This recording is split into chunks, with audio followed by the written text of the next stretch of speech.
നമസ്കാരം, പുതിയൊരു വീഡിയോയിലേക്ക് സ്വാഗതം. എനിക്ക് ഏറ്റവും ഇഷ്ടപ്പെട്ട ഒരു ന്യൂസ് ചാനൽ ആയിരുന്നു 24 ന്യൂസ്. ശ്രീകണ്ഠൻ നായർ വളരെ കഴിവുള്ള ഒരു വ്യക്തിയാണ്.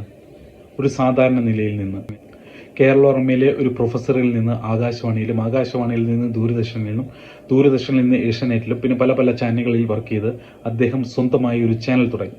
വളരെ കഴിവുള്ള ഒരു വ്യക്തിയാണ്. എനിക്ക് ഏറെ ഇഷ്ടപ്പെട്ട ഒരു വ്യക്തി ആയിരുന്നു ശ്രീകണ്ഠൻ നായർ. ഇന്നലെ ഞാനൊരു ന്യൂസ് കണ്ടു.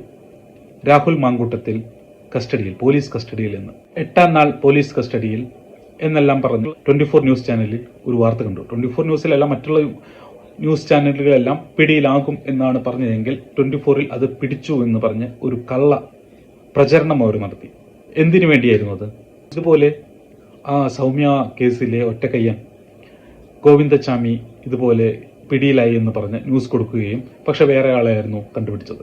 അതുപോലെ ഇങ്ങനെ ഫേക്ക് ന്യൂസ് കൊടുക്കുന്നത് എന്തിനു വേണ്ടിയിട്ടാണ്? നമ്മളൊരു ന്യൂസ് ചാനൽ കാണുന്നത് നമ്മൾക്ക് കറക്റ്റായിട്ടുള്ള ഒരു ന്യൂസ് കിട്ടാൻ വേണ്ടിയിട്ടാണ്. ഇങ്ങനെ ഫേക്ക് ന്യൂസ് കൊടുക്കുകയാണെങ്കിൽ നിങ്ങൾക്ക് വേറെ വല്ല പണിക്ക് പൊക്കൂടെ മിസ്റ്റർ ശ്രീകണ്ഠൻ നായർ? ഇന്നലെ ഹാഷ്മിയായിരുന്നു ന്യൂസ് വായിക്കണ കേട്ടു. രാഹുലിനെ പിടിക്കാൻ SITക്ക് അഭിനന്ദനങ്ങൾ. പിന്നെ ഗോപികൃഷ്ണൻ പറയുന്നത് കേട്ടു.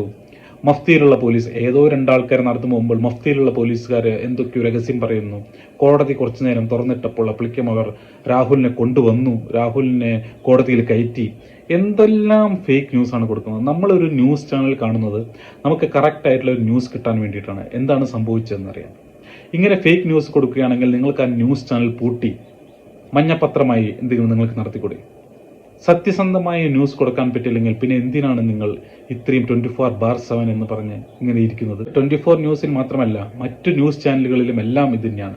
അതുകൊണ്ടാണ് ഞാൻ 24 ന്യൂസ് മാത്രമേ ഇരുന്ന് കാണാറുള്ളൂ. കാരണം കുറച്ച് നാൾ അവർ നല്ല സത്യസന്ധമായ ന്യൂസ് ആയിരുന്നു. പക്ഷേ ഇപ്പോൾ ആ ഗോവിന്ദച്ചാമിയെ പിടിച്ചപ്പോഴും ഇപ്പോൾ രാഹുലിന്റെ കേസ് വന്നപ്പോഴും ഇങ്ങനെ ഫേക്ക്, അതായത് ഏറ്റവും ഫസ്റ്റ് അവരാണ് ന്യൂസ് കൊടുത്തത് എന്നുള്ള ഒരു പേര് കിട്ടാൻ വേണ്ടിയിട്ടാണ് ഇവരിങ്ങനെ കള്ളത്തരം പടച്ചുവിടുന്നത്. അന്നും ഈ ഗോവിന്ദച്ചാമിയുടെ കേസിലും ഹാഷ്മി ആയിരുന്നു.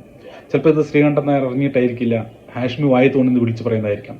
ഇതിനെതിരെ ഇത് ശ്രീകണ്ഠൻ നായർ അറിഞ്ഞിട്ടല്ലെങ്കിൽ ഹാഷ്മിക്കെതിരെ അല്ലെങ്കിൽ 24 ന്യൂസിൽ ഇത്രയും ഫേക്ക് ന്യൂസ് കൊടുക്കുന്നതിനെതിരെ തക്കതായ ആക്ഷൻ എടുക്കണമെന്ന് ശ്രീകണ്ഠൻ നായരോട് അപേക്ഷിക്കുന്നു. ഇനിയെങ്കിലും സത്യസന്ധമായ ന്യൂസ് കൊടുക്കാൻ നിങ്ങൾ പരമാവധി ശ്രമിക്കുക. നന്ദി, നമസ്കാരം.